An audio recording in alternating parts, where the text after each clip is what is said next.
So Allah subhanahu wa ta'ala names it Surah Al-Qasas because it has the most meaningful of stories. Now let's engage with the Holy Quran.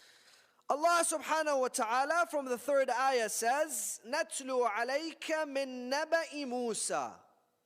Why doesn't Allah subhanahu wa ta'ala say, we tell you the story of Musa? We offer you the story of Musa. Read the story of Musa. اقرأ نبأ فرعون وموسى. Allah says, نَتْلُو عَلَيْكَ. Tilawa, obviously, as you know, is different than qira'ah. Qira'ah is reading, but tilawa is when you actually contemplate while you read. You focus. You try to pick up the messages. You incorporate those messages into your lives. There is one verse in the Quran that says, الَّذِينَ يَتْلُونَهُ حَقَّ تِلَاوَتِهِ.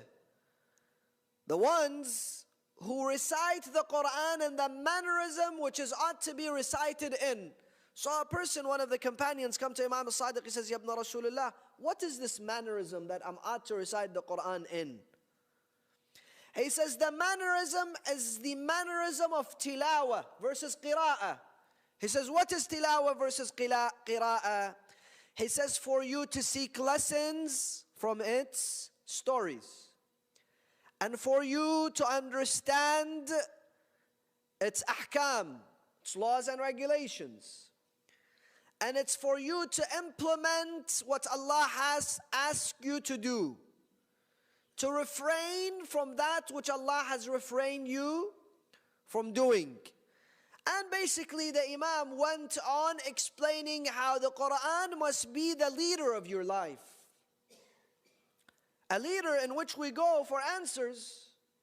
That is why Amir al-Mu'mineen says, don't treat this book as a book or an entity that is dead. Inna al-Qur'ana hayyun lam yamut. Quran is alive. It's an alive entity. If you need advice, go to the Quran. If you need enlightenment, don't say that this Quran is dead, it's not alive, how am I going to speak to it? No, go to it. If you need to enlighten your soul and your existence, then this is the job of the Quran. So Allah says, نَتْلُو عَلَيْكَ. And this is what He wants from us. To do the tilawa of the Quran versus the qira'ah of the Quran. Contemplation, quality versus quantity. Rasulullah says 1 hour of a alim looking into his ilm, his knowledge, and a alim can be anybody seeking knowledge.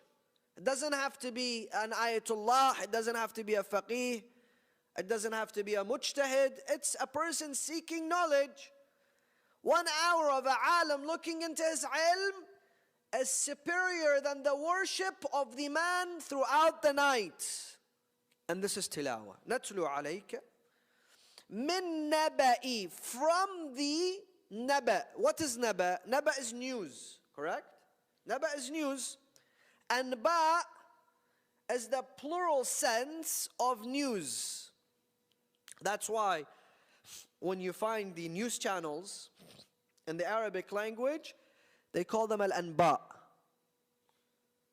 But al-nabi, al-anbiya also comes from the root word naba. Why? Because naba is important news.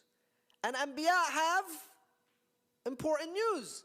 That's why the root word is the same. Naba and anbiya. So Allah says, I choose the parts that are important from the story of Fir'aun and Musa to speak to you of them.